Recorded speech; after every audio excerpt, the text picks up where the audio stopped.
आमिर साहब को ही मौका देते हैं, फिर मैं दोबारा आपकी तरफ आऊंगी खालिद खोखर साहब। आमिर साहब, आप किस तरीके से देखते हैं जो अभी बातें की हैं खालिद खोखर साहब ने, बहुत इंपॉर्टेंट चीज़ें हैं, इतना बड़ा आपका ज़राई रकबा खाली पड़ा है, आप उसको नहीं इस्तेमाल कर रहे, किस तरीके से हुकूमत को पॉलिसीज़ बनानी चाहिए ज़राअत के हवाले से? देखिए, बहुत शुक्रिया, आपने बड़े अहम मौजू पे बुलाया है। ज़राअत जो है वो शुरू से ही हमारा जो इकॉनमी की सूरत हाल है वो ज़राअत से ही चलती रही है। आप अभी भी देखेंगे तो सबसे जो आपकी जो वर्क फोर्स है उसको एम्प्लॉयमेंट ज़राअत देता है, वो स्किल्ड हो या अनस्किल्ड हो। तो पॉलिसीज़ का मसला यह है कि पॉलिसीज़ एग्जिस्ट करती हैं लेकिन पॉलिसीज़ की इम्प्लीमेंटेशन प्रॉपर नहीं हो पाती। अभी हमने पिछले दिनों की मैं आपको एग्जांपल्स दे देता हूं कि सबसे पहले जो रीसेंट बजट है वो शायद बहुत अरसे बाद बड़े मुश्किल हालात में इस हुकूमत ने ज़राअत के लिए कम से कम बहुत बेहतर जो है वो पेश किया। अब उसमें जो बहुत इंपॉर्टेंट सेगमेंट्स हैं उसमें वैल्यू एडिशन की बात होती है। वैल्यू एडिशन की बात हम बहुत पुरानी कर रहे हैं। हमने अर्बन डेवलपमेंट की तरफ ज़्यादा जोर दिया, रूरल डेवलपमेंट पे बहुत कम जोर दिया। जब कोविड-19 आया हुआ था तो हम उस वक्त भी कह रहे थे कि हमें सारे सेगमेंट्स को छोड़कर ज़राअत के ऊपर काम करना चाहिए, लेकिन अनफॉर्चुनेटली हमने उस वक्त कंस्ट्रक्शन को देखा, ज़राअत को उस तरह से नहीं देखा जिस तरह से हम देख सकते थे। हालांकि उस वक्त हमारे पास चांस था कि हम अपनी प्रोडक्टिविटी बढ़ाकर एक्सपोर्ट में भी जा सकते थे। अभी फिर वो सिचुएशन आ गई है और रियासती इदारे, और देखें आपने ये पिछले दिनों परसों 10 तारीख को देखा होगा कि एक पूरी रियासत आपको नजर आई सिर्फ ज़राअत के लिए। अब उसमें आप देखें, अगर मैं आपको थोड़ा सा क्लाइमेट चेंज के इम्पैक्ट्स बता दूं, हमने बहुत रीसेंट एक फ्लड देखा है और हम कांस्टेंट क्लाइमेट चेंज की फेज के अंदर हैं। हम फ्लड्स देख रहे हैं, हम ड्राउट देख रहे हैं, हम हीट वेव्स देख रहे हैं, हम रेन्स देख रहे हैं, क्रॉपिंग पैटर्न चेंज हो रहे हैं जो आपकी क्रॉप प्रोडक्शन को इम्पैक्ट करते हैं। आपकी जो सरकारी आदाद-ओ-शुमार हमें बताते हैं कि सिर्फ गंदम की अगर एग्जाम्पल ले लें आप, तो 10 से 15% आपके पोस्ट हार्वेस्ट लॉसेज हैं। इतनी की गंदम आपने पिछले साल इंपोर्ट की थी। अगर आप प्रॉपर मैकेनाइजेशन, जो कि अब फोकस है, क्लाइमेट चेंज की वजह से हमारे पास ऑपरेशन विंडो बहुत शॉर्ट हो गई है। हमने जल्दी फैसले करने और जल्दी काम करने हैं। किसान को प्रॉपर यूटिलिटी ऑफ रिसोर्सेज के लिए राइट इंफॉर्मेशन, प्रॉपर टूल और राइट टेक्नोलॉजी चाहिए, और सबसे बड़ी बात है decision making early warning system के जरिए। अगर आप उसको दे देते हैं तो वो प्रोडक्शन अपनी बढ़ा लेता है, अपने लॉसेस को कम कर लेता है। सेकेंडली, जो इस गवर्नमेंट का, प्राइम मिनिस्टर का, मैं बल्कि बहुत मशकूर हूँ कि उन्होंने फोकस किया हुआ है रूरल डेवलपमेंट के ऊपर और कुछ टैक्स वेवर्स दिए हैं कि जो लोग कारखाने देहातों में जाकर लगाएंगे, इसकी हमें ज़रूरत भी है। अगर हम पैक हाउसेज, स्टोरेज फैसिलिटीज़ और जो प्रोडक्शन के जो कारखाने हैं वो देहातों के करीब लगाते हैं तो फौरी तौर पे 3 से 4 उसके फायदे हो जाएंगे पाकिस्तान को।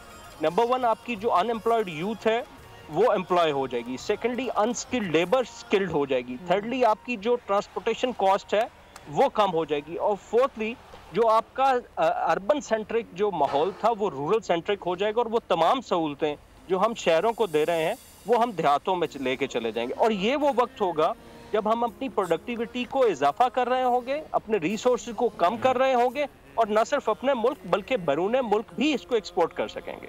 और ये सिर्फ ज़राअत में है, आप लाइफ स्टॉक को देख लें, दैट्स वेरी इंपॉर्टेंट। आपका दूध और दूध से बनी हुई जो मसनूआत हैं उनकी बहुत बड़ी मार्केट है, न सिर्फ पाकिस्तान में बल्कि आपके सराउंडिंग में। तो बहुत से काम हो सकते हैं और हो भी रहे हैं। और अभी हमें एक नज़र आया है चीज़, देखिए, प्राइम मिनिस्टर ने उस दिन जब बात की ग्रीन पाकिस्तान इनिशिएटिव के लॉन्च पे, तो उन्होंने कहा हुकूमत कोई भी आए हम इसको सपोर्ट करते रहेंगे। इसका मतलब ये है कि ये अब पॉलिसी जो ज़राअत के ऊपर है ये कांस्टेंट इंशाल्लाह ताला चलेगी, जो नजर आएगा कि आगे आने वाले वक्तों में। सर, आपने लाइफ स्टॉक का जिक्र किया ना, लाइफ स्टॉक के हवाले से मैं कुछ चीजें आपके सामने मेंशन कर दूं सर, क्योंकि इस काम से जो लोग जुड़े हुए हैं उनसे बड़ी अच्छी शनासाई मेरी है।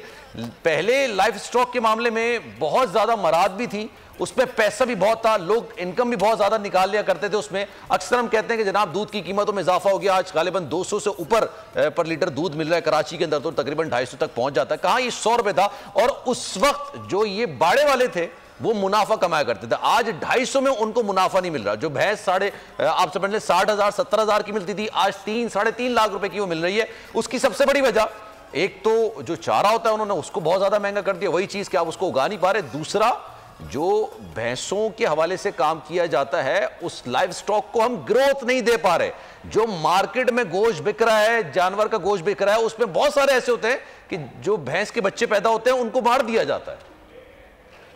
देखिए सर, इसमें दो चीजें हैं जिसके ऊपर आपको लाइफ स्टॉक के अंदर पर्टिकुलरली फोकस करने की जरूरत है। एक फोकस रहा है पिछले अदवार में भी जेनेटिक इम्प्रूवमेंट का। अब जब आप जेनेटिक इम्प्रूवमेंट की तरफ जाते हैं, ठीक है आमिर साहब, मैं आपसे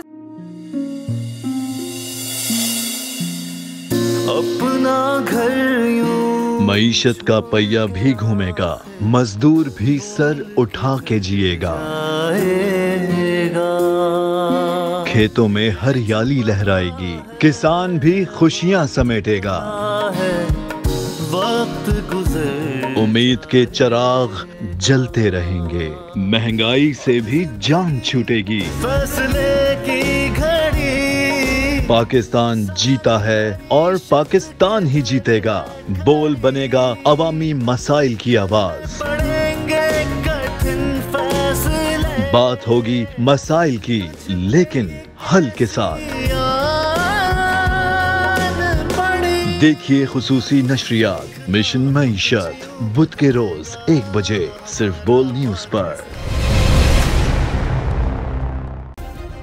सब्सक्राइब करें और बेल दबाएं ताकि कोई खबर रह न जाए।